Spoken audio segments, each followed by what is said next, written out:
नमस्कार, news watch India देख रहे हैं आप। मैं हूं आपके साथ सुरभि राजपूत। 18 फरवरी 2007 वो काली रात जब भारत और पाकिस्तान के बीच हफ्ते में 2 दिन चलने वाली समझौता ट्रेन में बम ब्लास्ट हुआ था। इस ब्लास्ट में 68 लोगों की मौत हो गई थी, जबकि 13 लोग गंभीर रूप से घायल हुए थे। दिल्ली से 80 किलोमीटर दूर पानीपत के दीवाना स्टेशन के पास 49 नंबर फाटक के पास हुए उस ब्लास्ट में कई परिवारों को जिंदगी भर का जख्म दे दिया गया। उस धमाके को आज 17 साल बीत चुके हैं, लेकिन उस ब्लास्ट में अपनों को खोने वालों के साथ समझौता ब्लास्ट की गूंज आखिरी सांस तक रहेगी। 18 फरवरी 2007 का वो दिन, रविवार का वो दिन, समझौता एक्सप्रेस अपने तय वक्त पर रात करीब 11:15 बजे दिल्ली से अटारी के लिए रवाना हुई थी। करीब 1 घंटे बाद दिल्ली से लगभग 80 किलोमीटर दूर ट्रेन जैसे ही पानीपत के दीवाना स्टेशन पर पहुंची तो ट्रेन की जनरल बोगियों में धमाके के बाद अचानक आग लग गई। ट्रेन में एक के बाद एक 2 धमाके हुए, जिससे ट्रेन के 2 जनरल डिब्बे आग की लपटों से घिर गए। ब्लास्ट में 68 लोगों की मौत। पिछले 2 कोच में लगी आग के बाद गार्ड ने ड्राइवर को सिग्नल भेजा और ट्रेन को रुकवाया गया। तब तक आग भी भयंकर रूप ले चुकी थी। पानीपत के गांव शिवा के लोगों ने ट्रेन को आग के लिपटों से देखा तो आग बुझाने की कोशिश में जुट गए। आग पर तो काबू पा लिया गया, लेकिन तब तक इन डब्बों में सवार 68 लोग अपनी जान गंवा चुके थे। धमाके में 13 लोग गंभीर रूप से झुलस गए थे, जिन्हें इलाज के लिए दिल्ली रेफर किया गया था। ट्रेन में 2 और बम थे। हरियाणा पुलिस मौके पर पहुंची तो अन्य बोगियों में 2 सूटकेस बरामद हुए। संदिग्ध होने पर जांच की गई तो वो सूटकेस बम के थे। बम निरोधक दस्तों को मौके पर बुलाया गया। इनमें से एक बम को डिफ्यूज कर दिया गया और दूसरे को खाली पड़े खेतों में ब्लास्ट कर नष्ट कर दिया गया।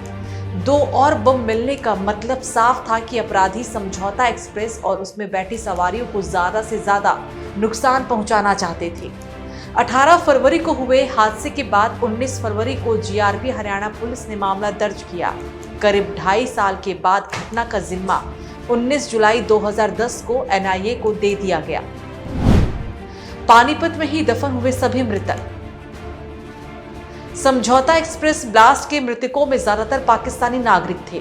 ब्लास्ट के बाद शवों की हालत ऐसी हो गई थी कि उन्हें पहचानना मुश्किल था, इसलिए पोस्टमार्टम के वक्त डीएनए सैंपल ले लिए गए और जो परिजन बॉडी क्लेम करने के लिए आते थे उनके डीएनए रिपोर्ट के आधार पर शवों की शिनाख्त हो पाती थी।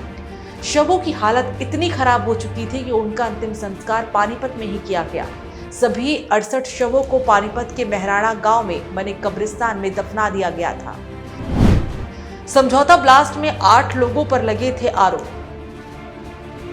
समझौता ब्लास्ट की जांच एनआईए ने की थी। एनआईए ने असीमानंद सहित लोकेश शर्मा, कमल चौहान, राजेंद्र चौधरी को गिरफ्तार किया।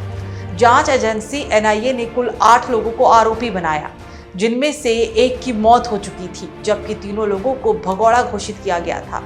मामले की सुनवाई पंचकुला एनआईए कोर्ट में हुई थी और इस दौरान पंचकुला कोर्ट ने सभी 4 आरोपियों को बरी किया था। पंचकुला स्पेशल कोर्ट में उपरोक्त सभी आयुक्तों को लेकर 2011 से 2012 के बीच 3 बार चार्जशीट भी फाइल की गई थी।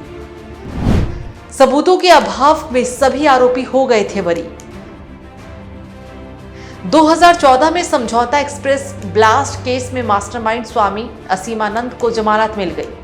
कोर्ट में जांच एजेंसी एनआईए असीमानंद के खिलाफ कोई ठोस सबूत नहीं दे पाई।